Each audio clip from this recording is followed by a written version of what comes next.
Israel was chosen, yet it had fallen. The people had forgotten their God, and darkness ruled the land. But in the midst of defeat, a promise was born. A child, set apart before his first breath. A Nazarite, a man whose strength would shake the earth. His name was Samson. No army could stand against him. No beast could tear him down. He tore lions with his bare hands, lifted city gates, and crushed warriors like dust. But even the strongest fall, not to enemies with swords, but to whispers in the dark. Her name was Delilah. Her kiss was sweet, but her betrayal deadly. She robbed him of the vow, the strength, the spirit, and the champion of Israel became a slave, blind, bound, broken. But God was not finished. In the silence of chains, Samson remembered the voice that called him, and though his eyes saw nothing, his soul saw everything. In the end, he stood once more. One final act, one final prayer, and the walls of the enemy came crashing down. This is not just the story of a man, it is the warning of a fall and the power of redemption.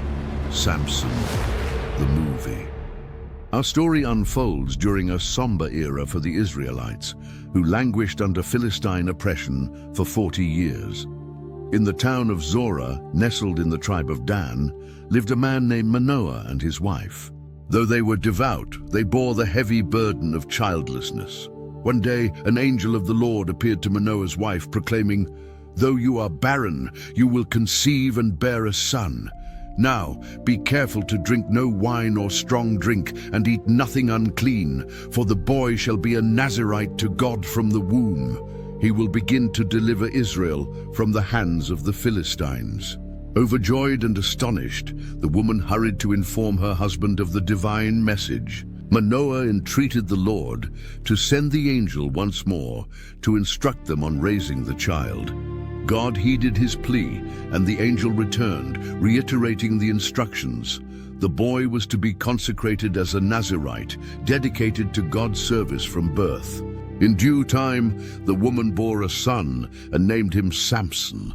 As he grew, the Lord blessed him, and the Spirit of the Lord began to stir within him in Mahanedan, between Zorah and Eshtaol. As a young man, Samson traveled to Timnah, where he was captivated by a Philistine woman. He returned home and implored his parents. "I have seen a Philistine woman in Timnah. Now get her for me as my wife." His parents were dismayed, asking, "Isn't there an acceptable woman among your relatives, or among all our people? Must you go to the uncircumcised Philistines to get a wife?" But Samson insisted. "Get her for me. She is the right one for me." His parents did not realize that this was from the Lord, who was seeking an occasion to confront the Philistines. On his way to Timnah, Samson encountered a young lion. The Spirit of the Lord came powerfully upon him, and with his bare hands he tore the lion apart as one might tear a young goat. However, he did not tell his parents what he had done. Later, when he returned to marry the woman, he turned aside to look at the lion's carcass. In it, he saw a swarm of bees and some honey. He scooped out the honey with his hands and ate it as he went along. When he rejoined his parents, he gave them some, and they too ate it. But he did not tell them that he had taken the honey from the lion's carcass. At the wedding feast in Timnah, Samson proposed a riddle to his 30 Philistine companions. He said, "Let me tell you a riddle. If you can give me the answer within the 7 days of the feast, I will give you 30 linen garments and 30 sets of clothes. If you can't tell me the answer, you must give me 30 linen garments and 30 sets of clothes." "Tell us your riddle. Let's hear it." "Out of the eater, something to eat. Out of the strong, something sweet." For 3 days, they could not give the answer. On the 4th day, they said to Samson's wife, "Coax your husband into explaining the riddle for us, or we will burn you and your father's household to death. Did you invite us here to steal our property?" Then Samson's wife threw herself on him, sobbing. "You hate me. You don't really love me. You've given my people a riddle, but haven't told me the answer." "I haven't even explained it to my father or mother, so why should I explain it to you?" She cried the whole 7 days of the feast, so on the 7th day, he finally told her because she continued to press him. She in turn explained the riddle to her people.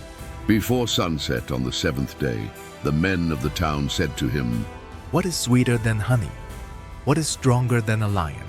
Samson said to them, "If you had not plowed with my heifer, you would not have solved my riddle." Then the Spirit of the Lord came powerfully upon him. He went down to Ashkelon, struck down 30 of their men, stripped them of everything, and gave their clothes to those who had explained the riddle. Burning with anger, he returned to his father's home. And Samson's wife was given to one of his companions who had attended him at the feast. Later on, during the wheat harvest, Samson took a young goat and went to visit his wife. "I'm going to my wife's room." But her father would not let him go in. I was so sure you hated her that I gave her to your companion. Isn't her younger sister more attractive? Take her instead." Samson said to them, "This time I have a right to get even with the Philistines. I will really harm them." In the heat of his fury, Samson devised a plan that no one saw coming. He caught 300 foxes, wild and swift, and tied them in pairs by their tails, each pair connected by a fiery torch. With a single spark, the flames erupted, lighting up the night sky. The foxes, scared and frantic, raced through the fields, their tails ablaze. Everywhere they ran, through the wheat, the vineyards, the olive groves, everything burned. The smoke rose high into the heavens, and the mighty Philistines watched in horror as their crops turned to ash. "Who did this?" they demanded, their anger reaching a boiling point. And the answer came swiftly. "Samson, the son-in-law of the man from Timnah. He did this because his wife was given to another." The Philistines were enraged.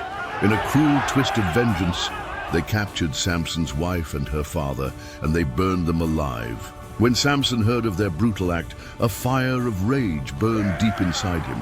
He vowed to bring justice. "Since you've done this to me, I will make you pay. I will not stop until I've taken my revenge."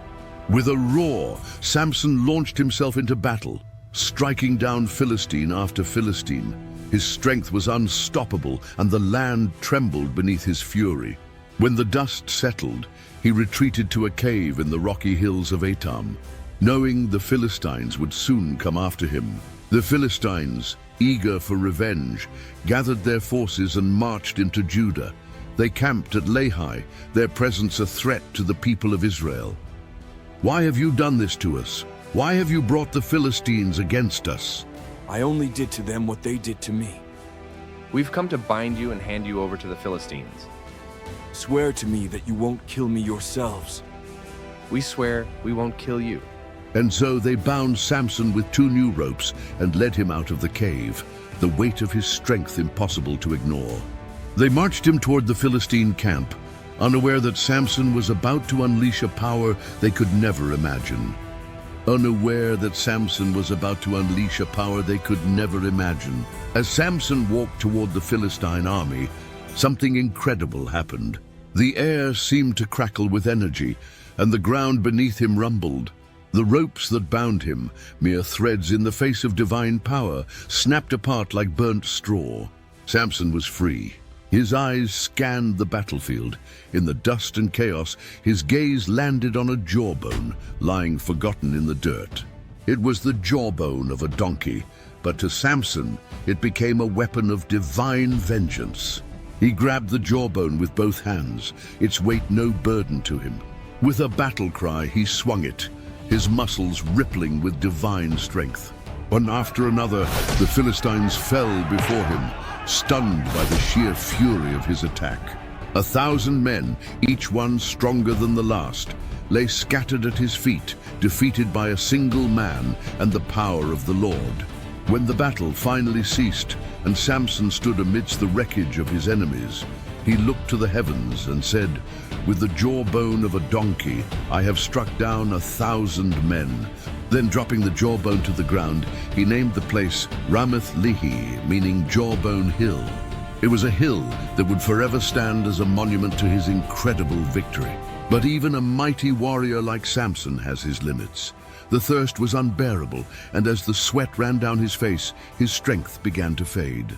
Samson, lying on the ground, lifted his eyes to the heavens and cried out, "You've given me this great victory, Lord. But now, will I die of thirst, only to fall into the hands of the Philistines?" His prayer echoed in the barren land, and then a miracle. God opened up a hollow place in the rock, and water flowed from it, clear and fresh. Samson drank deeply, the cool water reviving him. His strength returned, and with it a renewed sense of purpose.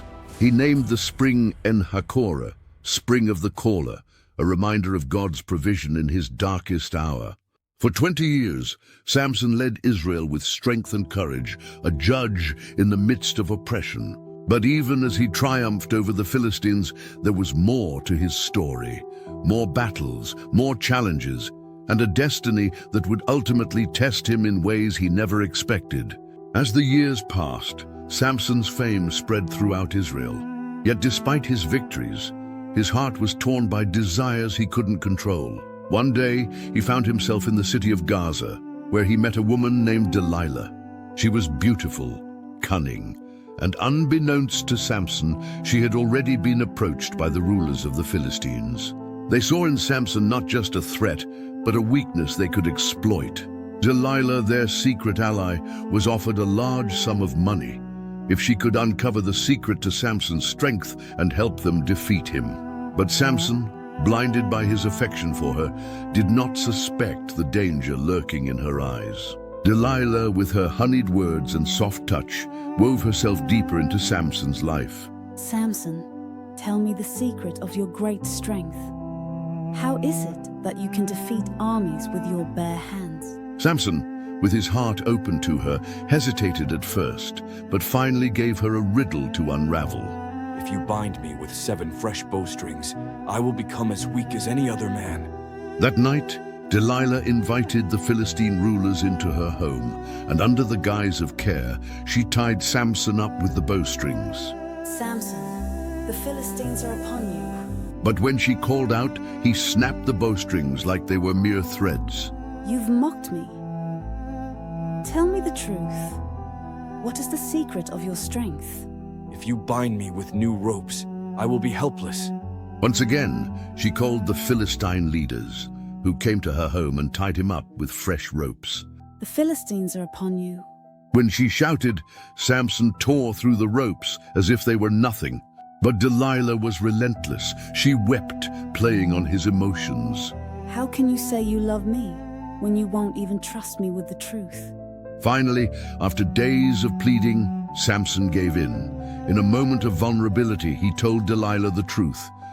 "No razor has ever touched my head, for I have been a Nazirite from birth. If my hair is shaved, my strength will leave me, and I will become as weak as any other man." Delilah's eyes gleamed with triumph, but her voice remained soft as she whispered, "Thank you for trusting me." She immediately sent word to the Philistine rulers, and they came quickly, bringing a large sum of silver with them. That night, Delilah lulled Samson to sleep on her lap. With a sharp razor, she shaved off his 7 locks of hair, and in that moment his strength left him. But when he tried to rise and shake off his enemies, he found that he was powerless. The mighty warrior, the judge of Israel, was now nothing more than a man. The Philistines seized him, gouged out his eyes, and bound him in chains. They took him to Gaza, where they imprisoned him in a dungeon, grinding grain in the darkness like a common slave. For the first time in years, Samson felt the weight of his own weakness. But even in his lowest point, the God of Israel had not abandoned him. The Philistines, in their pride, held a great celebration in the temple of their god, Dagon. They were filled with joy, boasting about how they had captured Samson, the man who had terrorized them for so long. Samson, led by a young boy who guided him to the temple, stood before the crowd of Philistines. His hair had begun to grow back, though he was still blind and weak. With his hands resting on the pillars of the temple, he whispered a prayer to the Lord. Sovereign Lord, remember me. Please, God, strengthen me just once more, and let me with one blow get revenge on the Philistines for my 2 eyes. The strength that had once been his returned, but this time It was not for his own glory. He pushed against the pillars with all his might, and the temple began to shake. With a deafening crash, the walls collapsed. The roof caved in, and the Philistines were buried in the rubble. Samson, with his final act of strength, brought down the house of Dagon. He died with the Philistines, but in his death, he killed more enemies than in his entire life. The story of Samson is a warning and a wonder, a tale of divine purpose and human failure. But even in defeat, there was redemption. Even in blindness, there was vision. And even in death, there was victory. Thank you for joining us on this journey through the powerful story of Samson.